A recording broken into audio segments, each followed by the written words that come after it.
Terminamos a nossa série, semana passada, sobre disciplinas espirituais ou sobre meios de graça. A série essa que, inclusive, foi muito boa, né? Muito boa, muito edificante. Podemos revisitar com um olhar diferente coisas que são diárias e constantes na nossa vida, como oração, leitura da palavra. É, Desmistificamos algumas coisas, né? Como o jejum, coisa de crente, coisa de batista, é para hoje. Vimos que a evangelização é uma disciplina espiritual e precisa ser praticada, assim como todas as outras, enfim. Foi uma série muito edificante. Mas hoje a gente vai dar um intervalo.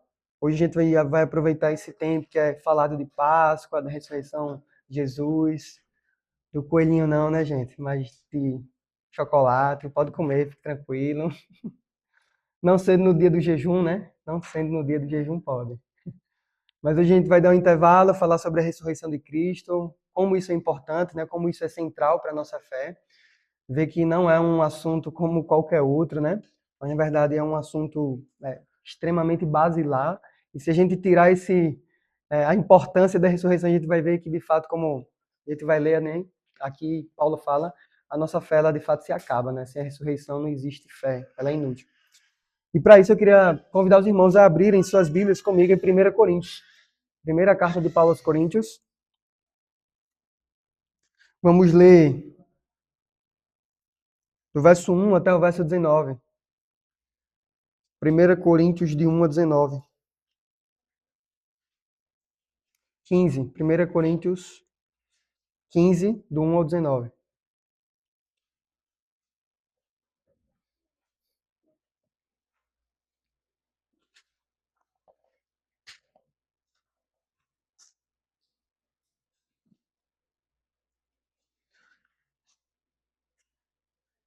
Gente, é um texto um pouquinho grande, viu? A gente lê de forma alternada. Vou ler o verso 1, a igreja lê o verso 2, e até o 19 a gente vai alternando. Deixa eu vir para cá, né, para não atrapalhar ninguém.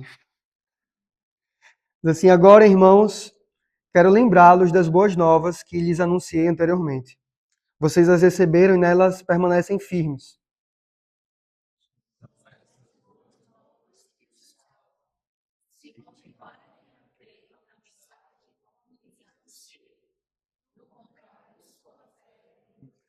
Eu lhes transmiti o que era mais importante, o que também me foi transmitido. Cristo morreu por nossos pecados, como dizem as Escrituras.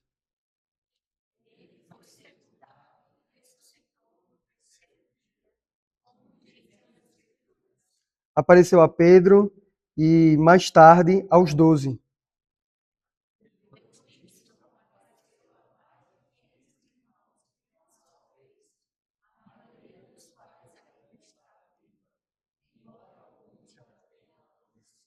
Mais tarde apareceu a Tiago e posteriormente a todos os apóstolos.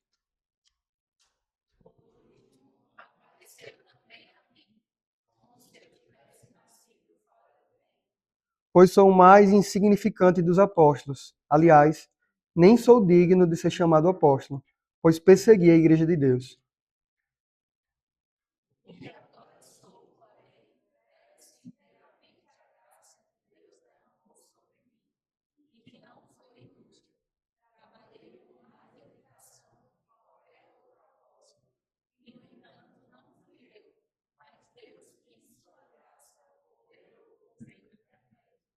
Logo, não faz diferença se eu prego ou se eles pregam, pois todos nós anunciamos a mesma mensagem na qual vocês já creram.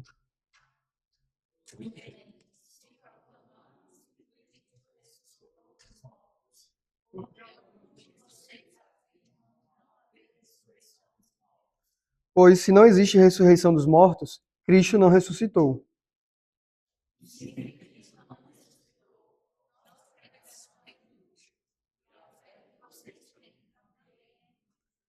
Então estamos todos mentindo a respeito de Deus, pois afirmamos que ele ressuscitou a Cristo. Mas se não existe ressurreição dos mortos, isso não pode ser verdade.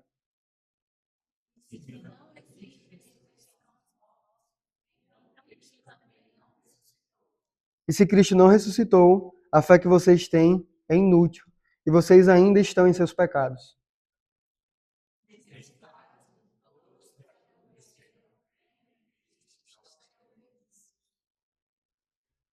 Vamos ler todo mundo junto, 19? Se nossa esperança em Cristo vale apenas para esta vida, somos os mais dignos de pena em todo o mundo. Que o Senhor nos ilumine para que a gente possa entender a sua santa palavra. Amém? Obrigado, Cris. E se Cristo não ressuscitasse? Essa é a pergunta de Paulo. E se Cristo não ressuscitasse? Valeria de alguma coisa tudo isso que a gente está fazendo essa manhã? Se Cristo, se Cristo não levantou da sepultura ao terceiro dia, como era falado naquela época lá em Corinto, e ainda hoje é falado, adianta alguma coisa a gente acordar cedo no domingo, vir para a igreja, encontrar os irmãos, ouvir a palavra, ler a palavra, orar? Adianta de alguma coisa isso que a gente faz? Paulo fala aqui pra gente que não. Na verdade, Paulo, ele ainda usa uma palavra mais profunda, né, ou mais alarmante. Ele diz que é inútil. Se Cristo não ressuscitou, a nossa fé é inútil. A nossa vida é inútil. As nossas práticas são inúteis. O cristianismo, ele não serve para nada. Se Cristo não ressuscitou, tudo isso aqui que a gente faz não chega a lugar nenhum. Na verdade, é só perda de tempo. Por que Paulo está falando isso aqui nessa carta aos Coríntios? Em nenhum momento a gente vai ver na carta, capítulo 14 para trás, ou depois do capítulo 15, Paulo falando desse assunto da ressurreição de Cristo. Mas por que Paulo separa um momento para fazer isso? E veja, você não vai encontrar em nenhuma outra carta paulina esse assunto sendo tão discorrido, tão detalhado como aqui no capítulo 15. Não existe um capítulo na Bíblia tratado somente, separado somente para tratar da ressurreição de Cristo. É somente esse capítulo 15 da carta de 1 Coríntios. Você não vai ver Paulo falando ou questionando os irmãos se eles acreditam ou não na ressurreição em Filipenses, e vimos aqui Filipenses todo, né? Não falamos disso. Efésios, Gálatas, a gente não vê. Por que Paulo faz isso? Porque, gente, a cidade de Corinto, e talvez seja da sabedoria de todos aqui, mas a cidade de Corinto era uma cidade cosmopolita, era uma cidade extremamente grande, com gente do mundo todo, todas as nações, muitas línguas eram faladas ali, muitas culturas, muitos povos, e por ser um centro de muitas coisas, centro comercial, centro cultural, inclusive era uma cidade portuária, né? Muitas, pela facilidade de embarcações chegar ali, por ter um grande porto, então potencializava tudo isso que já havia ali em Corinto, né? Muitos povos, muitos pensamentos e também muitas filosofias. Corinto também era um dos polos filosóficos do mundo aqui nessa época. E todos esses pensamentos, essa mistura de pensamentos sobre aquilo que é real, aquilo que é possível, aquilo que é tangível, aquilo que é palpável, chegou dentro da igreja, esses questionamentos. Porque a gente sabe que existe, né, essa troca. Se a igreja está inserida em uma sociedade, uma vai influenciar a outra e vice-versa. A cultura da cidade vai influenciar a igreja, a cultura da igreja vai influenciar a cidade. Só que isso começou a acontecer da forma negativa com esse pensamento errado de que é impossível ressuscitar, é impossível a gente explicar isso humanamente falando. Como que alguém pode ressuscitar? Se um cachorro morrer, como é que eu vou fazer ele voltar à vida? Se alguém for enterrado na sepultura, como é que essa pessoa vai sair da sepultura de volta com vida? É impossível isso acontecer. E esse pensamento começou a entrar ali na igreja e Paulo percebe que é o momento de trabalhar isso. Chega nesse capítulo 15, Paulo, de forma profunda, minuciosa, detalhista, inclusive nós lemos até o verso 19, mas se eu não me engano, quem tiver com a Bíblia aberta aí me ajuda, acho que vai até o verso 58, esse capítulo, até o verso 58, certo? E até o verso 58, o capítulo inteiro, Paulo fala somente sobre ressurreição. Ressurreição de Cristo e a nossa ressurreição. E ele tem o trabalho aí, inclusive, de responder perguntas que ainda não foram nem feitas. Ele começa a responder essas perguntas. Como será nosso corpo na ressurreição? Que momento vai ser? O que é que significa dormir? Que ele fala aqui é ficar dormindo e não saber de nada. Não é isso, né? Paulo, ele detalha aqui bastante sobre essa questão. Mas a gente vai pegar somente essa primeira parte do verso 1 até o verso 19, onde Paulo mostra como é central isso para a nossa fé, e se a gente tirar a ressurreição da nossa fé, não vai sobrar mais nada. Veja, do verso 1 ao 4, nós já lemos, tá, gente? Não vou ler novamente, mas por favor acompanhe na sua Bíblia, se você tiver com ela. aberta. No verso 1 a 4, a primeira coisa que Paulo faz aqui é mostrar que, para se falar de ressurreição, primeiro a gente começa falando de evangelho. Porque não tem como separar essas duas coisas. Evangelho e ressurreição são coisas que estão juntas, porque uma faz parte da outra. Nas versões, nas Almeidas mais antigas, ele fala que é evangelho. Na nossa, na NVT, né, que a gente usa aqui, ele fala boa nova, ou boa notícia, boa mensagem, mas é justamente falando da mensagem do evangelho, porque evangelho significa boa nova, né, ou boa notícia. Então são coisas intercambiáveis. Mas veja, Paulo ele diz que ele vai começar lembrando aos irmãos do Evangelho. Verso 1 fala isso.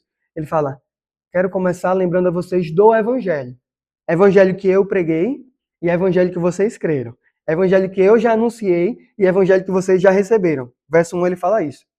Então veja, ele vai tratar do assunto ressurreição. E por que ele começa lembrando ao Evangelho dos irmãos? Lembrem do Evangelho. Vou falar de ressurreição agora, mas lembrem do Evangelho. Porque o Evangelho já comunica sobre a ressurreição de Cristo. O Evangelho já mostra que na mensagem completa, na mensagem por inteiro, na mensagem que o próprio Jesus já anunciou, os apóstolos anunciaram, a igreja primitiva anunciou, dentro dessa mensagem do Evangelho, o tema, o assunto ressurreição está lá dentro. E veja que no verso 2, Paulo ele dá uma ênfase aqui, lembrando que esse Evangelho não é uma mensagem como qualquer outra. Ele diz que esse Evangelho, essa mensagem que já foi anunciada e que eles já creram, é uma mensagem que traz salvação. No verso 2 ele fala isso, aí você pode acompanhar. Ele fala que traz salvação, mas traz salvação para quem? Coloca uma circunstância aqui. Para quem crê. Para quem se entrega. Para quem recebe completamente esse evangelho. O que Paulo já está dizendo aqui, ó, é que a gente não pode formar um evangelho ao nosso molde. A gente não pode formar um evangelho somente com as partes que são logicamente compreensíveis para a gente e está tudo bem. O tá tudo bem foi bem gasto, né, ano passado, né? E tá tudo bem. Tentar não gastar tanto agora. Mas Paulo diz que não pode fazer isso. O evangelho da salvação é o evangelho completo. É a mensagem completa. Que no versos 3 e 4 ele vai detalhar aqui que mensagem completa é essa. Mas se a gente tirar alguma coisa dessa mensagem completa, que já foi pregada, que já foi anunciada, que já foi recebida, significa que a consequência de crer nessa mensagem, ela também não é recebida. Ou seja, se cremos no evangelho completo, nós somos salvos. É isso que o verso 2 está falando. E se também não cremos, a salvação não nos alcança. Porque o que salva é o evangelho completo.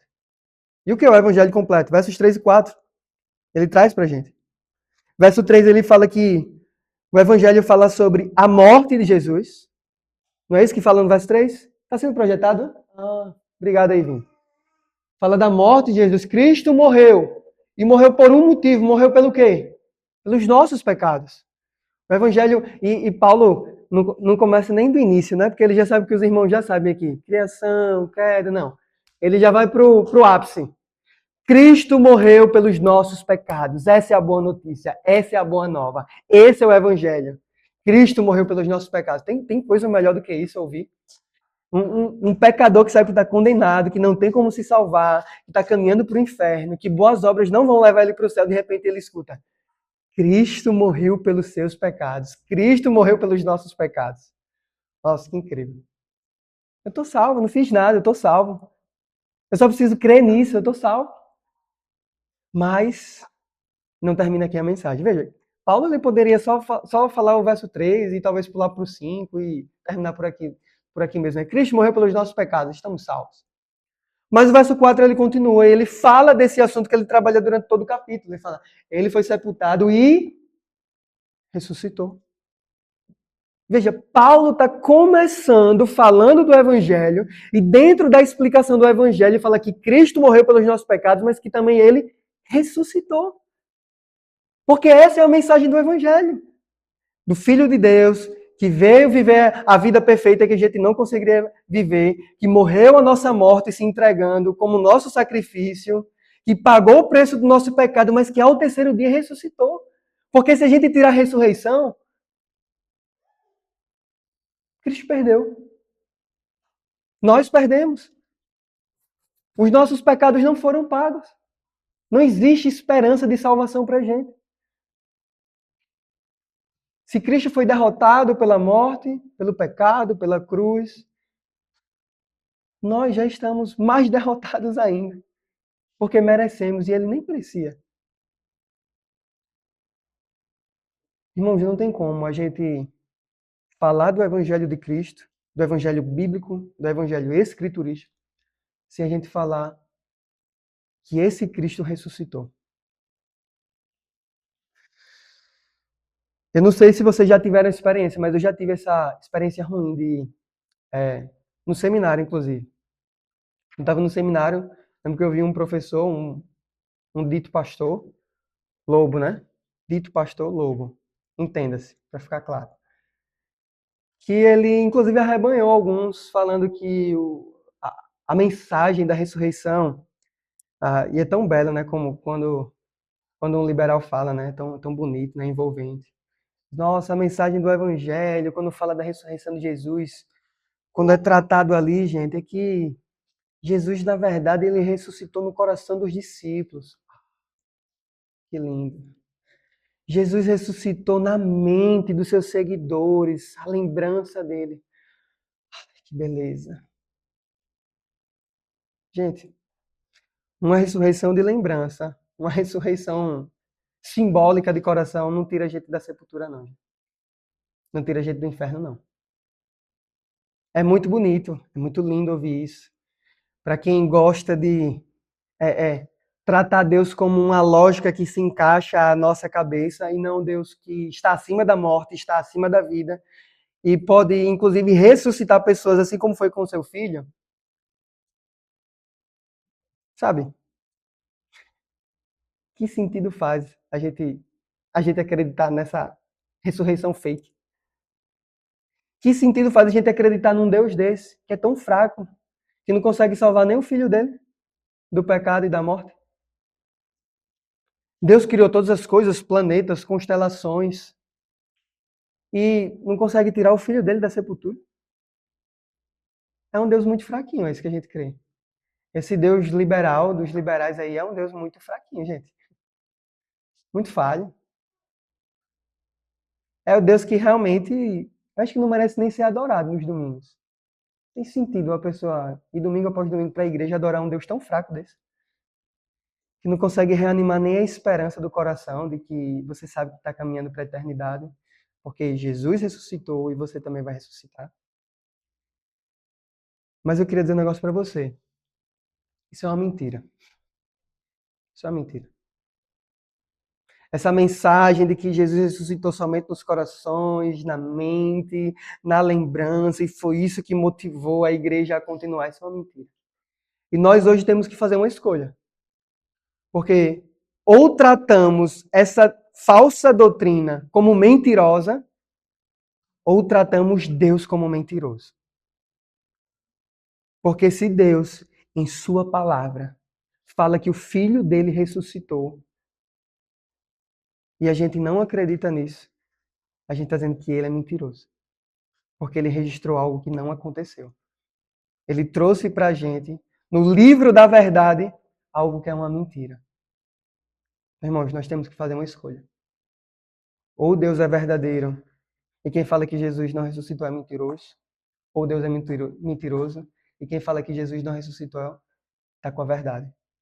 Uma escolha precisa ser feita. Mas veja que Paulo, nesse texto, ele não fica numa quebra de braço. Ressuscitou, não ressuscitou, ressuscitou, não ressuscitou, não. Já que os filósofos, os grandes pensadores de Corinto estão trazendo isso para a igreja, estão trazendo argumentos bons, lógicos, profundos, Paulo diz, pronto, eu também vou argumentar com eles. Não vou falar somente como espiritual, vou trazer lógica. E ele começa do verso 5 até o verso 11. Ele traz pelo menos duas comprovações, ou dois fatos lógicos, palpáveis, compreensíveis de que por que Jesus ressuscitou. Primeira coisa que ele traz aqui são as testemunhas oculares. Versos 5 a 11, Paulo mostra que a ressurreição é um fato por conta das testemunhas oculares. Ele fala que Pedro enxergou Jesus ressurreto. Fala que os apóstolos tiveram contato com Jesus ressurreto.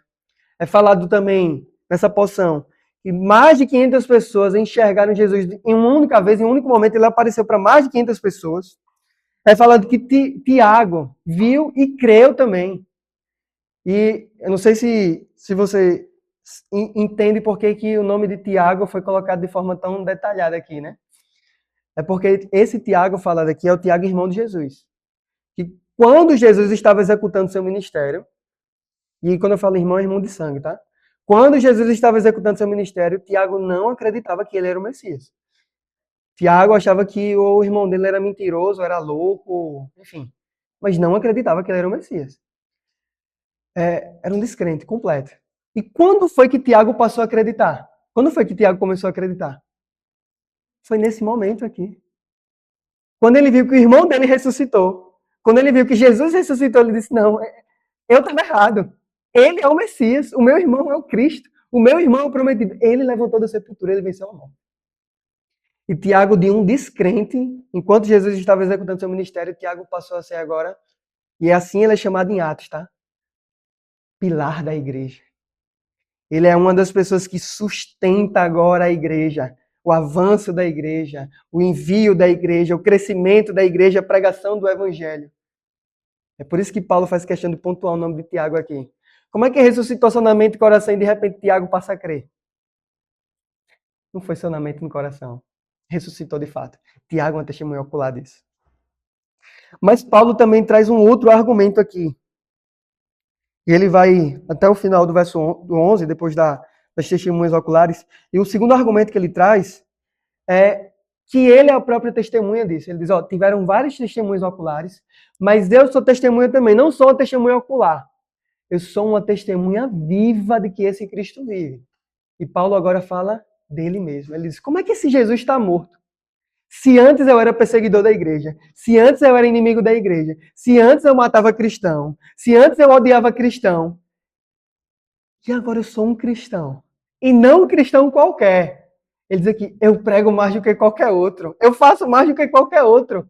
Mesmo assim, eu não posso nem ser chamado de apóstolo, porque eu estava fora do tempo. Jesus já apareceu para mim muito tempo depois de ressurreto. E ele me chamou para esse ministério. Como é que ele está morto e eu faço tudo isso por um morto? Tem sentido? Como é que Jesus está morto e eu de perseguidor me tornei agora perseguido? Como é que esse Jesus está morto se ele vive em mim? A minha vida foi completamente transformada. Como é que esse Jesus está morto? Um morto pode gerar tanto impacto assim. Irmãos, esses, esses motivos aqui, eles devem nos fazer também crer mais, animar mais a nossa fé, nos dar mais esperança ainda. Eu não sei se vocês sabem, mas o segundo documento mais confiável do mundo é a Ilíada de Homero, que eu acho que tem 400 cópias, e a diferença entre essas cópias, gerando um, uma porcentagem de confiabilidade, né, é de 45% a 50%. Esse é o segundo documento mais confiável do mundo na história da grafia, né, na historiografia. O primeiro documento mais confiável do mundo é o Novo Testamento. Não são crentes que falam isso, tá? São descrentes. O primeiro documento mais confiável do mundo é o Novo Testamento, onde a quantidade de cópias é muito superior à Ilíada de Homero. São 2.000 cópias que a gente tem datada dos primeiros séculos. Dos primeiros séculos. E sabe qual é o nível de confiabilidade desses 2.000 documentos? Não são 600, que tem 50% de diferença, como é a Ilíada de Homero. Esses 2.000 documentos, ou seja, é muito mais, a possibilidade de erro seria muito maior. De diferença seria muito maior. Mas o Novo Testamento tem 98% de confiabilidade. 2% de diferença entre 2.000 documentos que foram escritos há 1.900 anos atrás. E só lembrando tá, que esses 2% de diferença não são palavras. São partes não encontradas, manchadas ou pontuações diferentes. Ou seja, é um documento totalmente confiável.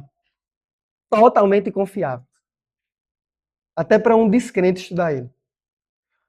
Então, irmãos, o que essas testemunhas oculares falaram, essas testemunhas que viram Jesus, Paulo, Pedro, Tiago, e que a gente tem registrado aqui no Novo Testamento, elas são totalmente válidas para a gente. Eu sei que ninguém viu Jesus aqui, gente. Mas tiveram pessoas que viram ele. E essas pessoas registraram para a gente, para que a gente pudesse ter contato com essa Bíblia hoje, ler hoje esse registro. Você desconfiaria de algo que o seu pai escreveu para você, sua mãe escreveu para você, sua esposa escreveu para você? Você não acreditaria? Vou largar mais cedo do trabalho. Você ia duvidar? Ah, isso faz nada, conversa dela. Por que a gente fica com essa desconfiança sobre o que homens de Deus, inspirados pelo próprio Deus, falaram pra gente? Não precisa de desconfiança. Devemos crer, até porque foi o próprio Deus que trouxe essa mensagem pra gente. Mas o segundo argumento que Paulo traz aqui também é válido pra gente crer. Quem éramos nós, irmãos, antes de Jesus? Quem éramos nós antes de Jesus nos encontrar? Onde estávamos? E ele foi nos buscar. Quem somos nós hoje? Onde estamos agora? Como é a nossa vida hoje? Gente, isso é um testemunho de que esse Jesus, ele está vivo. Um morto não muda pessoas. Um morto não muda testemunhos. Um morto não muda histórias. Um morto está morto. E por que que hoje a gente é mais santo, é transformado? Por que que o nosso jeito de falar hoje é diferente? O nosso jeito de pensar é diferente? Por que que os nossos casamentos, mesmo em crises e problemas, eles se sustentam, eles permanecem? Existe perdão, mudança, transformação, avanço, crescimento. Por que que pais se reconciliam com filhos, filhos com pais? Por que isso, gente? Porque o Cristo que está vivo, ele vive no meio da sua igreja também. Isso é uma prova, gente, de que Cristo vive. Cristo está vivo. Amém? E último levante de Paulo, última coisa que Paulo levanta aqui sobre a ressurreição, é justamente mostrando que se a gente tirar a ressurreição de Jesus da história do cristianismo, não serve para nada. Eu não vou ler versos 12 a 19 novamente, já lemos, né? Mas eu queria ler somente dois, o 14 e depois o 17. Só o 14 e 17. Se conseguir botar aí pra gente, Vini, por favor. Aí, 14 diz. E se Cristo não ressuscitou, nossa pregação é inútil. E a fé que vocês têm também é inútil. Verso 19 agora. Eita, 17, perdão, 17, você está certo. E se Cristo não ressuscitou, a fé que vocês têm é inútil mais uma vez, e vocês ainda estão em seus pecados. Resumo, tudo que esses versos estão falando pra gente é isso. Não tem como, gente, a gente ter uma fé válida, verdadeira, sem a ressurreição. É inútil. É inútil a gente adorar hoje aqui, é inútil a gente ouvir a pregação hoje aqui. É inútil isso que eu estou fazendo para os irmãos, abrindo a Bíblia e pregando sobre um Cristo morto. É inútil isso. Se ele está lá na sepultura, se ele não levantou o terceiro dia, se o domingo depois da ressurreição foi um domingo como qualquer outro, o que espera a gente, irmãos, é trevas, é condenação, é inferno, é sofrimento. É o que espera a gente, é inútil. A gente está perdendo tempo se reunindo aqui nos domingos. O que Paulo está mostrando aqui, gente, é que a ressurreição, ela não é simbólica, ela é central, ela é essencial, ela faz toda a diferença. A cruz sem a ressurreição é derrota, gente. Cristo perdeu, está derrotado. E nós também somos derrotados. A cruz com a ressurreição é o oposto, é redenção completa, é esperança, é vida, é certeza da eternidade. Sem ressurreição, gente, não existe cristianismo. Mas com ressurreição, tudo que Jesus fez, inclusive na cruz e na sepultura e depois da sepultura, faz todo sentido.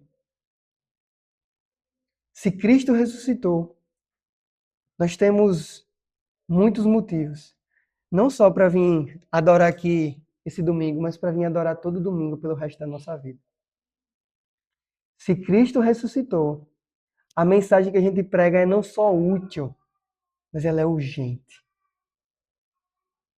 Se Cristo ressuscitou, faz sentido a gente viver para alguém que vive, não para alguém que está morto.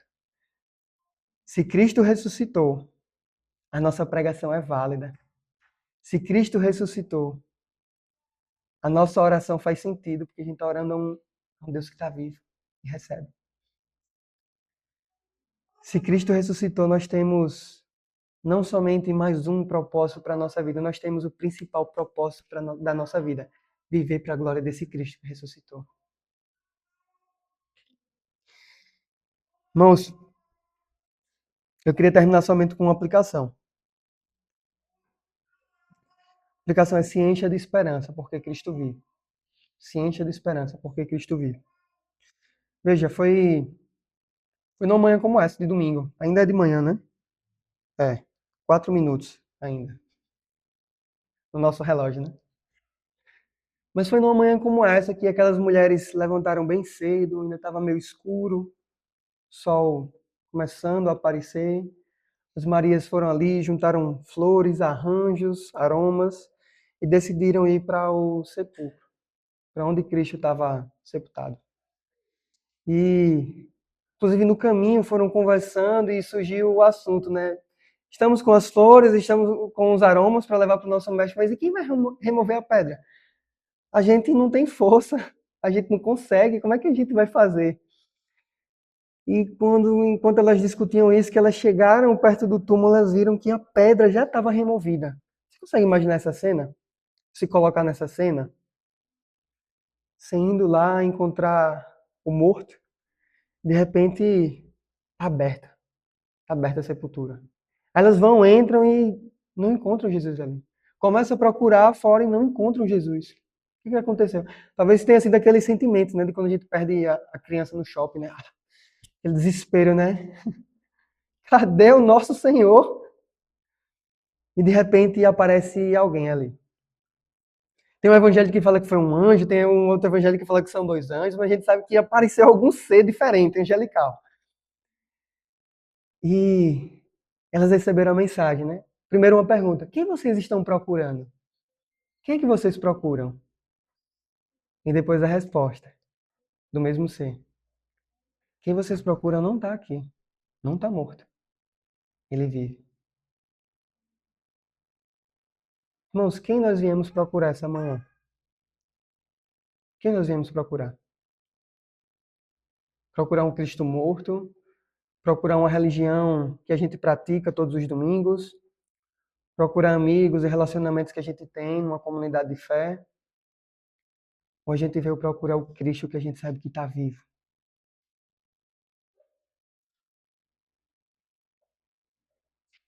O domingo, gente, é para nos lembrar que foi nesse mesmo dia que Jesus ressuscitou. E quando ele ressuscitou, naquele domingo, não levantou só o sol para iluminar o dia, levantou também esperança para as nossas vidas. Quando ele saiu da sepultura, não foi só um corpo morto que saiu de um lugar. Quando ele saiu da sepultura vivo, foi o sinal de que os nossos pecados também foram tirados de nós, de nós, todos os nossos pecados. A ressurreição de Cristo, irmãos, traz sentido para a nossa fé, traz sentido para a nossa vida, traz esperança verdadeira, traz regozijo eterno. A ressurreição de Cristo faz diferença não só no nosso domingo pela manhã, que a gente lembra que foi num domingo pela manhã também que ele levantou, mas faz diferença todos os dias que a gente levanta. O nosso Jesus vive. Amém?